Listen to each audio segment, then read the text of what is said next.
Come on, Snake.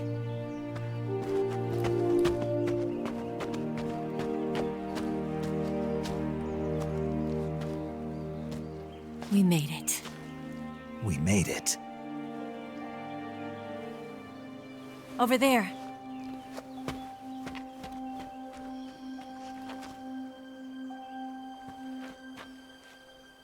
It's the boss, isn't it? I'll go get the wig ready to take off. Right. I'll leave you two alone.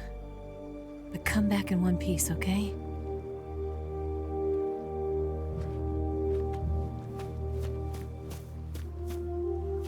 Promise me!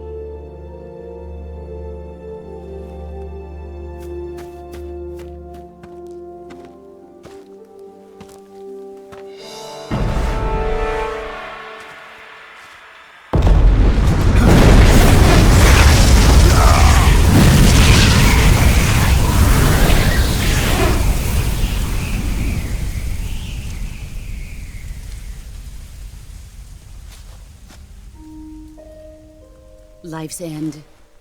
Isn't it beautiful? It's almost tragic.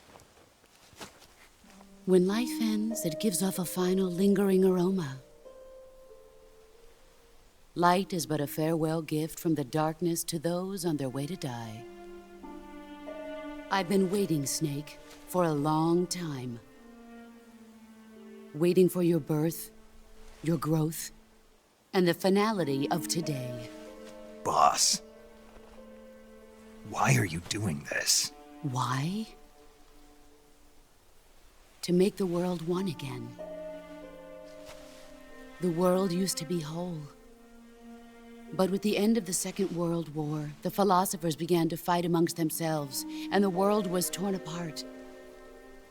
The Cobras, my comrades who trained and fought alongside me, were torn apart as well. The foibles of politics and the march of time can turn friends into enemies just as easily as the wind changes. Ridiculous, isn't it? Yesterday's ally becomes today's opposition. And this Cold War? Think back. When I was leading the Cobras, America and Russia were fighting together. Now, consider whether America and Russia will still be enemies in the 21st century. Somehow I doubt it. Enemies change along with the times, the flow of the ages, and we soldiers are forced to play along. I didn't raise you and shape you into the man you are today just so we could face each other in battle. A soldier's skills aren't meant to be used to hurt friends. So then what is an enemy? Is there such a thing as an absolute timeless enemy? There is no such thing, and never has been. And the reason is that our enemies are human beings like us. They can only be our enemies in relative terms. The world must be made whole again. The philosophers must be reunited. I will devote my skills to that purpose. And with the Colonel's money, I will achieve that end. Just as I once created the Cobras. They are my family. I may no longer be able to bear children, but I still have a family. It was November 1st, 1951. I was in the Nevada desert participating in atomic testing. The name Nevada is derived from Spanish, covered in snow, white as snow. And snow is exactly what I saw in that Nevada desert. It froze my blood white. Snake, you were an atomic test subject, weren't you? On Bikini Atoll. That's part of the reason I was drawn to you. You and I are alike. We're both slowly being eaten away by the karma of others. we'll never have the chance to die peacefully of old age. We have no tomorrow. But we can still have hope for the future. In 1960, I saw a vision of the ideal future from space. 3 years earlier, the Soviet Union had succeeded in launching Sputnik, the first man-made satellite in history, into orbit. This came as a huge shock to the United States. In response, America threw everything it had into its own manned spaceflight project, the Mercury program. Even as the Soviets seemed poised to send their first man into space, America was still experimenting with chimpanzees and rockets. The government wanted human data. So they secretly decided to send a human being into space. I was the one they chose. At the time, they didn't have the technology to block out cosmic rays, and whoever they sent up would inevitably be exposed to heavy radiation. That's why they chose me. After all, I'd already been irradiated once. Of course, you won't find any of this in the history books. I could see the planet as it appeared from space. That's when it finally hit me. Space exploration is nothing but another game in the power struggle between the US and the USSR. Politics, economics, the arms race, they're all just arenas for meaningless competition. I'm sure you can see that, but the Earth itself has no boundaries. No East, no West, no Cold War. And the irony of it is, the United States and the Soviet Union are spending billions on their space programs and the missile race, only to arrive at the same conclusion. In the 21st century, everyone will be able to see that we are all just inhabitants of a little celestial body called Earth.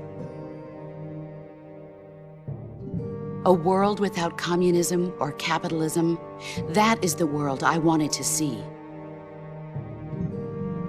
But reality continued to betray me. In 1961, I was sent to Cuba, to Bahia de Cochinos. It was part of a CIA-sponsored invasion under the guise of taking Cuban exiles back to their country. But the US government betrayed them. Our weak-kneed president held back their air support. Defenseless, the exiles were annihilated by the Cuban army. All I could do was watch in silence. I was set up by the very country I'd sacrificed so much for, by the very government I dedicated my life to defending. I was driven from the surface world, and I went underground. Then, 2 years ago, I faced the sorrow, my old comrade in battle. He was my friend. But one of us had to die. I was left with no choice. The sorrow gave his life for me. There is no enmity between us. One must live, and one must die. That was the mission. The ones who gave me that mission were the philosophers. Early in the 20th century, the true holders of power in the United States, the Republic of China, and the newly formed Soviet Union gathered together in a secret meeting that would later be known as the Wise Men's Committee. The secret pact they formed there marked the beginning of the philosophers. But the last of the original members died in the 1930s. After that, the organization began to run out of control, and the Wise Men's Committee degenerated into a mere shell of its former self. The philosophers of today have no sense of good or evil. Their influence extends to countries and organizations involved in every aspect of every war. They have become war itself. That's how they operate.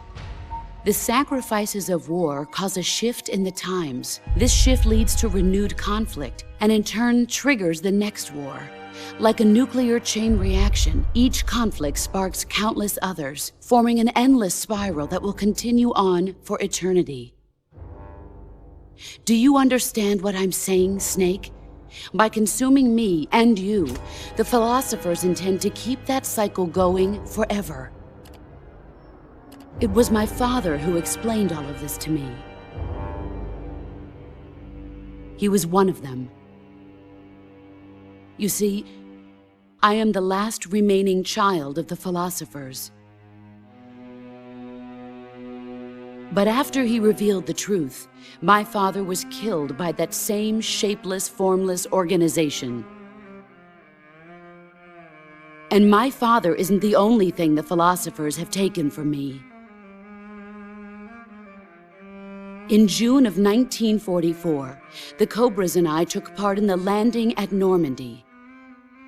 We'd been given a top-secret mission to locate and destroy enemy V-2 rocket installations. I was pregnant at the time. The sorrow was the father. I gave birth on the field of battle. A beautiful baby boy. But my child was snatched away from me by the philosophers.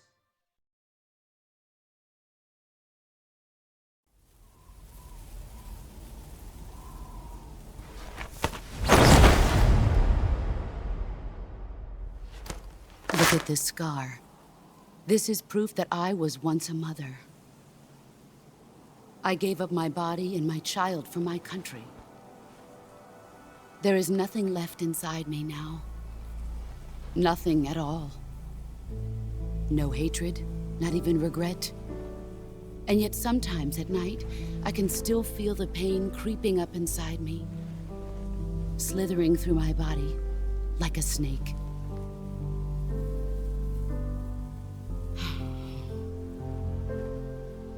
I've never talked this much about myself before. Thanks. Thanks for listening to me.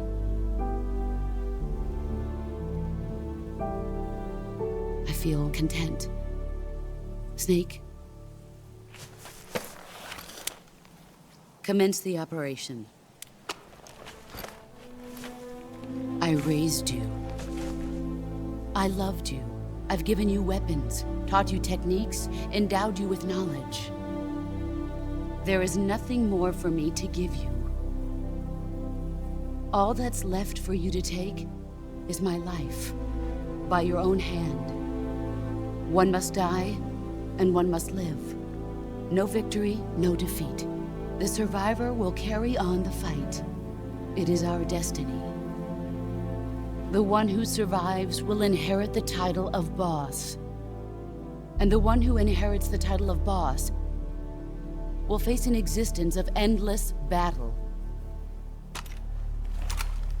I'll give you 10 minutes. In 10 minutes, MiGs will come and bomb the hell out of this place. If you can beat me in less than 10 minutes, you'll be able to escape in time. Let's make this the greatest 10 minutes of our lives, Jack. Boss. You're a soldier. Finish your mission. Prove your loyalty. Face me. I come.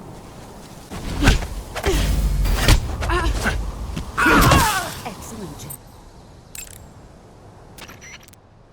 Snake, are you saving? Hang in there. I'm trying.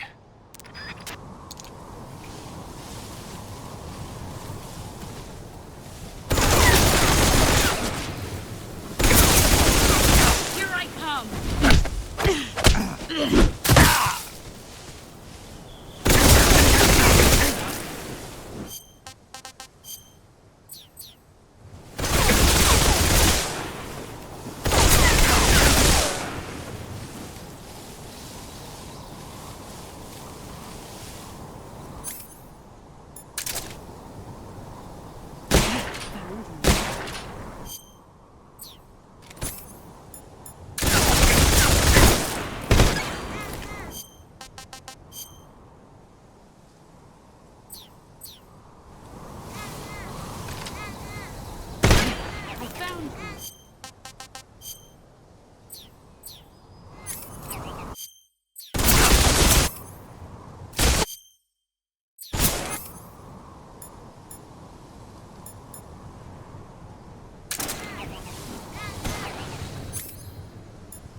Delicious.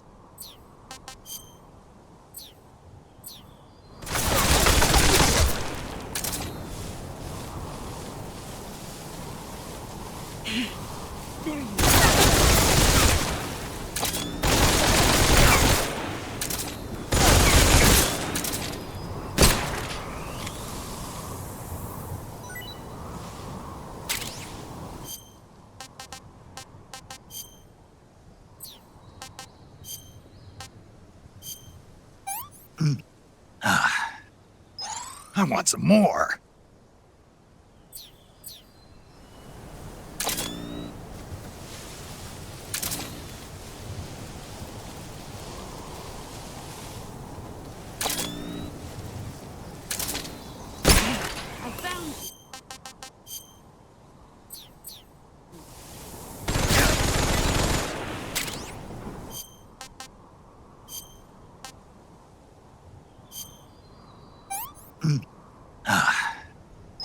That's damn good.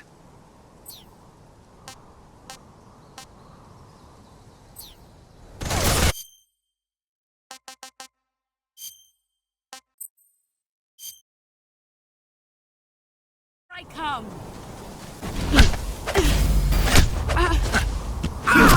Excellent, Jack.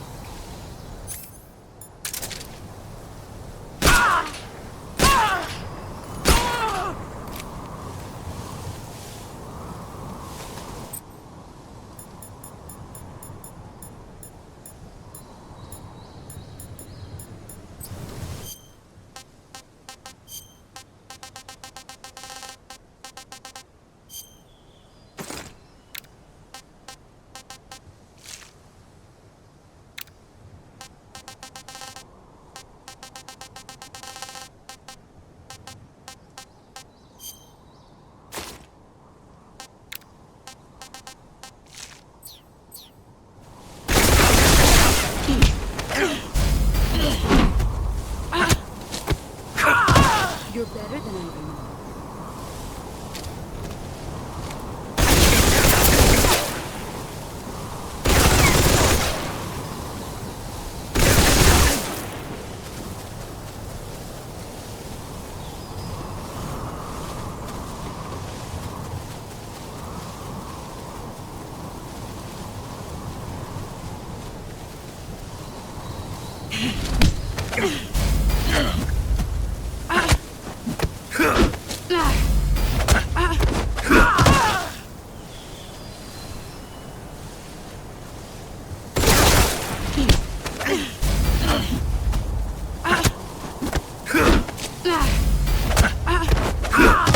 Your skills have improved.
Take this. Keep it safe.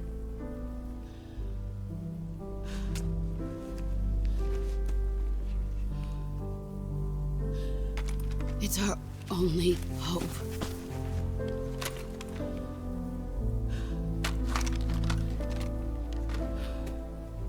A patriot? Why are you giving me this? Jack,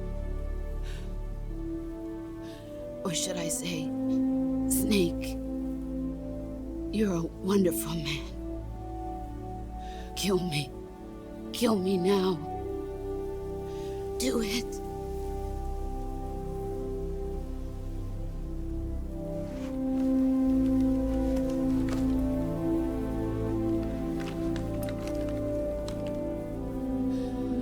There's only room for one boss and one Snake.